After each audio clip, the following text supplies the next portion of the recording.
helicopters which have the responsibility to make those decisions in the airspace.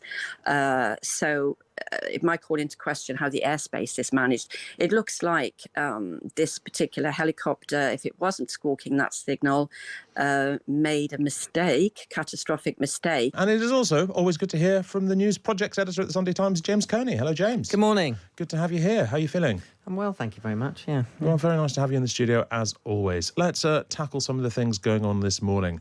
That story from Washington, a passenger plane and a helicopter have plunged into the Potomac River in Washington, D.C. after colliding in mid-air. 64 people on board, aboard the aircraft, 3 soldiers in the chopper. What's being described as a highly complex search and rescue operation is underway. US media is reporting that 19 bodies have been recovered from the river, but officials say they don't know if there are survivors. Here's the moment air traffic control saw it happen. S25, CRJ in flight. S25, S1 is CRJ. This club has a aircraft in sight for separation. 472. American 3130, go around, turn left in 250, claim maintain 3000. James, this is a sort of still unfolding story. It's, of course, very early in the morning over there. People can get updates on the Times live blog, right? Yeah, the blog is keeping everybody updated all day today. We've got new details just coming through at the moment about some of the potential passengers on board. So possibly coaches and skaters with the American team. Russian skaters on there. Looked like they were all coming from Kansas to Washington. I mean, as with all of these things with air crashes, it's going to be a slow stream of details we get, but when the sun comes up in America, we're really going to see some really terrible scenes. Yeah, I would have thought so. Well, look, we're joined now by the aviation analyst Sally Gethin. Hello, Sally. Sally. Hi there, yeah. Thanks very much for being with us. Washington has extremely busy airspace, we're told, but still, how is it possible that 2 aircraft could have been so close together? Yeah, it is busy. In fact, I've used it many times myself, and it's at the heart of the American political capital. So it's really critical, and that means that this will be a very difficult blow for America to take, that this incident happened so close into Donald Trump's presidency at a time of euphoria, and now we have this devastating incident. It's actually the first major incident, air crash, for a decade and a half in the United States. They have an incredible safety record. So as you just said, very early, now to find out what's actually happening. The American Airlines aircraft is very proven, a very safe aircraft. Early indicators are that the helicopter was not squawking an ADS-B signal, which apparently is quite common in the United States. It's not the same set up here in the UK. In the United States, it's helicopters which have the responsibility to make those decisions in the airspace. So it might call into question how the airspace is managed. It looks like this particular helicopter, if it wasn't squawking that signal, made a mistake, catastrophic mistake, and that possibly the American Airlines aircraft, a commercial flight, which was being managed in that airspace directly with the control tower, was the one that was simply, on its final approach. Mm-hmm. I mean, explain to us how this sort of situation normally works, because one would have thought that like an aircraft will come in an established corridor. People should pretty much know where that is all the time, whereas helicopters can be a bit more unpredictable. Or are they pretty fixed in where they can fly around as well?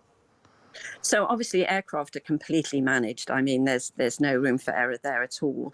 And, the system has worked in terms of more autonomy, if you like, from other smaller aircraft in the area, avoiding those airplanes. So,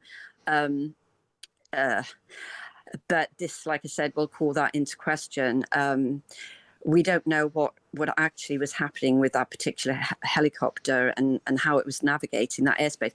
But you just imagine, and like I said, I've used that, it's now called Reagan National Airport. It used to be called National Airport. It is the major urban airport right into the heart of DC. It's like imagining London City Airport. It goes into the water even with its its runway system and its the airfield.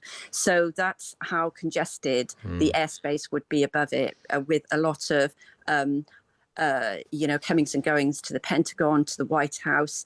So it's very, very busy airspace. Look, finally, Sally, we've talked about how sort of congested Washington airspace can be. How does it compare with other cities? How does it compare with London in that respect?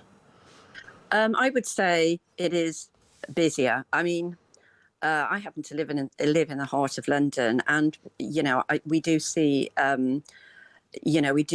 Army helicopters, Chinooks mainly, and we do see urban helicopters, sometimes by the police and so on. But I would say, having experienced it myself, that is a very, very busy metropolitan airspace in Washington, D.C.